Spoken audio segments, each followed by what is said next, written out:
शांतिपुर नाम का गांव था। वहां के लोग काफी शांति प्रिय और खुश मिजाज थे। उसी गांव में एक रात दिनेश और राजेश नाम के दो दोस्त बाहर से आ रहे होते हैं और रात हो जाती है। अरे राजेश भाई, थोड़ा जल्दी जल्दी चलो। आप तो नई दुल्हन की तरह आराम आराम से चल रहे हो। रात हो गई है और आगे सुनसान रास्ता है। अरे दिनेश, अब मैं तुम्हारी तरह माल तो खाता नहीं, आराम आराम से ही चल पाऊंगा। तुम्हें लगता है भाभी से मिलने की जल्दी हो रही है? हाँ। ऐसा कहकर दोनों हंसते हुए आगे बढ़ जाते हैं। तभी उन्हें किसी की आवाज सुनाई देती है। दिनेश, तुमने किसी की आवाज सुनी? ऐसा लगा कि जैसे कोई हमें आवाज दे रहा है। हाँ राजेश भाई, सुनी तो मैंने भी, लेकिन इतनी रात को हमें कौन आवाज देगा, वो भी इतनी सुनसान रास्ते में। तभी उन्हें फिर से वही आवाज सुनाई देती है। इस बार वो उन दोनों का नाम ले रही होती है। राजेश, ओ दिनेश। दिनेश भाई, मैं तो कहता हूँ अब भाग लो यहाँ से। ये तो कोई भूत प्रेत का मामला लगता है। भागो रे भागो, अपनी जान बचा के भागो। ऐसा कहकर राजेश और दिनेश वहां से भागने लगते हैं। लेकिन तभी वहां एक भूत उनके सामने आ जाता है। कहाँ भाग रहे हो तुम दोनों? कहाँ जाओगे मुझसे बच के? मैं तुम्हें छोड़ूंगा नहीं। ऐसा कहकर भूत उन दोनों पर हमला कर देता है। दोनों डर के मारे बेहोश हो जाते हैं और भूत वहां से चला जाता है। अगले दिन कुछ गांव वाले वहां पर आते हैं। अरे वहाँ देखो, कौन उल्टा पड़ा है, देखो इनको। गांव वाले जाकर राजेश और दिनेश को सीधा करते हैं। अरे बाप रे, इनका चेहरा तो एकदम बिगड़ गया है, जाने कौन किया है। तब तक राजेश और दिनेश को होश आ जाता है और वो दोनों अपना चेहरा देखकर डर जाते हैं। अरे दिनेश भाई, ये हमारे चेहरे को क्या हुआ? अब सारा का सारा नोचा हुआ है। अब हम किसी को मुंह दिखाने के लायक नहीं रहे। सही बोलते हो भाई, ससुरी हमारी बीवी भी नहीं पहचानेगी हमको। क्यों बकर बकर लगा रखी है? अरे तुम दोनों रोते ही रहोगे कि बताओगे भी कुछ? क्या हुआ है, कौन बिगाड़ा तुम्हारा हुलिया? कौन आमिर खान तो नहीं हो तुम लोग जो इतना रो रहे? फिर दिनेश और राजेश उनको रात वाली सारी बातें बताते हैं, जिसे सुनकर गांव वाले हंसने लगते हैं। अच्छा, तो तुम कहत हो रात में एक भूत आया और खाली तुम्हारा मुंह नोच के चला गया और जान बख्श दिया। अरे का झंडू समझत हो का हम सब का? न जाने कहाँ से पिट पिटा के आ रहे, फालतू बतला रहे। नहीं भाई, हम सच कह रहे हैं, सच में ऐसा ही हुआ था। फालतू बात मत करा हो, अभी तो तुम्हारा मुंह नोचा गया है, ज्यादा बोले तो हाथ पांव भी तोड़ देंगे। अफवाह फैलाते हो। ऐसा कहकर गांव वाले उनको वहां से भगा देते हैं। उसी रात बिरजू छत पर सो रहा होता है। तभी वो भूत उसकी खाट के सामने आकर खड़ा हो जाता है और उसे जोर से लात मारता है। कौन है? किसने मुझे लात मारी? किसकी मौत आई है? लेकिन जैसे ही वह भूत को देखता है, उसकी सिट्टी पिट्टी गुम हो जाती है। उसकी आंखें फटी की फटी रह जाती हैं। मेरी मौत आई है। मैंने लात मारी है, आजा लड़ते हैं। बिरजू भूत के पैरों में गिर जाता है और माफी मांगता है, लेकिन भूत उसे भी मुंह नोच कर बेहोश कर चला जाता है।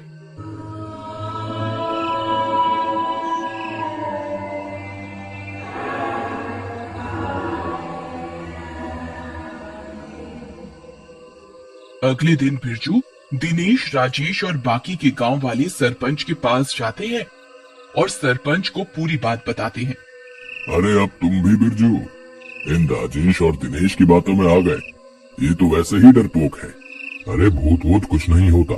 अरे कोई लुटेरा होगा जो मुखौटा लगा के लूटपाट करने के इरादे से आया होगा। अब आप लोग जाओ, ऐसा कुछ नहीं। हम पुलिस को बता देंगे, वो इसका इलाज करेंगे। उसी रात एक लड़की पानी लेने जाती है। तभी वह भूत फिर आ जाता है।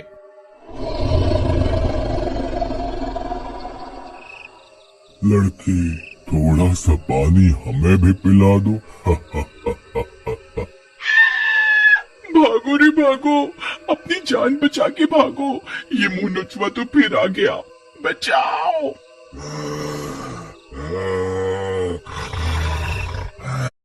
लेकिन इससे पहले कि लड़की वहां से भाग पाती, भूत उसको पकड़ लेता है और मार डालता है।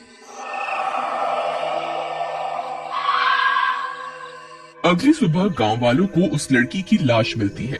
अरे गांव वालों, ये दुष्ट तो अब जान भी लेने लगा है।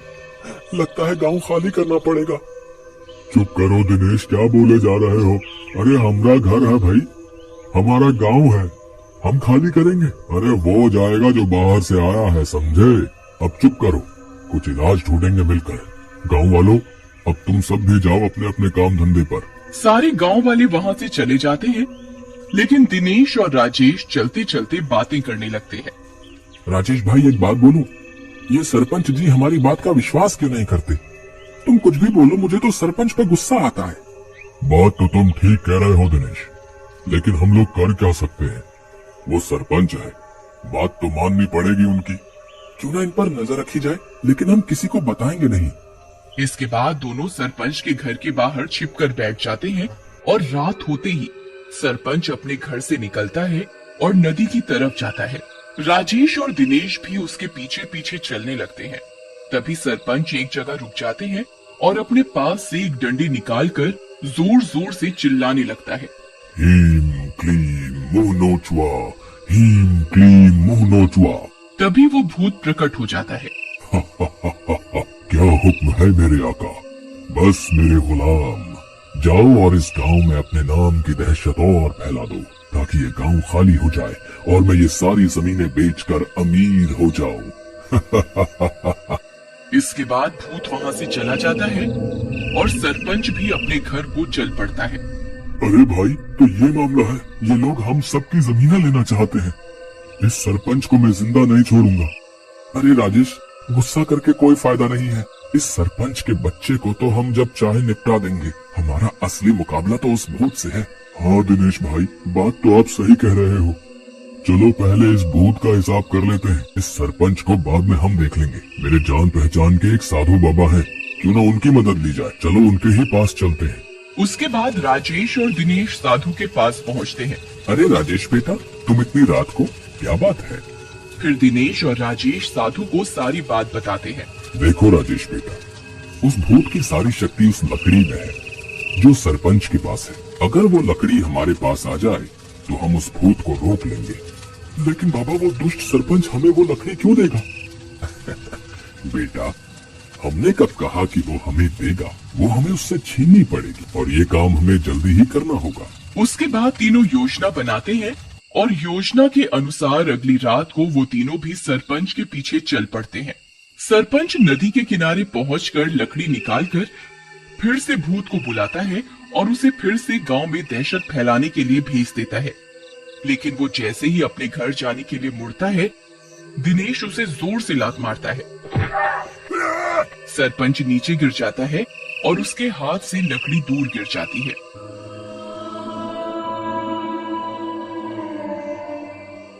अरे मर गया रे, मेरी लकड़ी कहाँ गई, कहाँ गई? उधर राजेश जल्दी से लकड़ी उठा लेता है। सरपंच जी, वो लकड़ी मेरे पास है। अब तो हम आपको नहीं छोड़ेंगे और साथ ही आपके इस मुंह नोचवा भूत को। तभी वो भूत वहां आ जाता है और दिनेश को पकड़ लेता है। बचाओ भूत बाबा, बचाओ बाबा, भूत ने मुझे पकड़ लिया, बचाओ। ये पाखंडी साधु बचाएगा इस मुंह नोचुआ से। मरोगे, तुम तीनों मरोगे। इधर साधु राजेश से लकड़ी ले लेते हैं। ए भूत, इस सरपंच को पकड़ ले। अरे बचाओ, इस मुंह नोचुआ भूत से बचाओ। अरे ये मुझे मार डालेगा। अरे बचाओ, अरे बाबा जी बचा लो।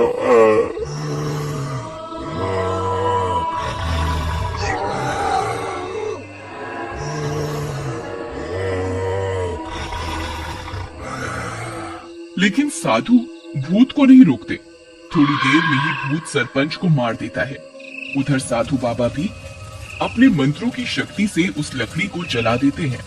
जैसे ही लकड़ी जलती है,